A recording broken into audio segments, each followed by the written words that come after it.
আসসালামু আলাইকুম আমার আপুরা ভাইয়েরা সবাই কেমন আছেন? আশা করি সবাই ভালো আছেন। আজকে চিকেন ফ্রাই খাওয়ার জন্য খুব মনটা আনচান আনচান করতেছে, তাই ভাবলাম একটু চিকেন ফ্রাই করে নেই বাসায়। তাই মুরগিটাকে এনে কেটে ধুয়ে পরিষ্কার করে সকল প্রকার মশলা দিয়ে ধুয়ে চামচাম করে মেখে নিয়েছি। এখন এটাকে দিয়ে দিব তেলের ভিতরে ফ্রাই হওয়ার জন্য। এই যে দেখুন, তেলটাকে গরম করে নিয়েছি, দিয়ে সবগুলো চিকেনের লেগ পিসগুলো আমি নিয়েছি, সবগুলো দেওয়া হয়ে গিয়েছে। এখন ওগুলোকে ভেজে ফ্রাই করে উঠিয়ে নেব। আমি যে আমার মুরগির ফ্রাইগুলো দিয়েছিলাম তো এখন হয়ে গিয়েছে। এই যে দেখুন, বলেছিলাম না আজকে আমার মন ভালো নেই, তাই মুরগির ফ্রাই খেতে ইচ্ছে হয়েছে। মুরগির বাড়ি থেকে এনে ঘাস ঘাস করে কেটে ধুয়ে পরিষ্কার করে মশলা মাখিয়ে তেলে দিয়ে দিয়েছি। এখন হয়ে গেলে আমার মজাদার মুরগির ফ্রাই। এই যে দেখুন, ফ্রাইটি দেখতে কত সুন্দর হয়েছে। এখন এক এক করে ফ্রাইগুলিকে বাটিতে উঠিয়ে নিচ্ছি। দেখুন কত সুন্দর হয়েছে।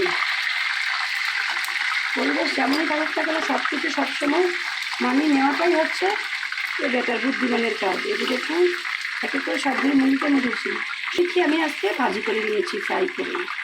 বাচ্চারা বলতেছে লেগ পিস ফ্রাই খাবে। এই যে দেখুন কত সুন্দর হয়ে দেখছি, দেখুন কালারটা। আজ এই পর্যন্ত, আল্লাহ হাফেজ।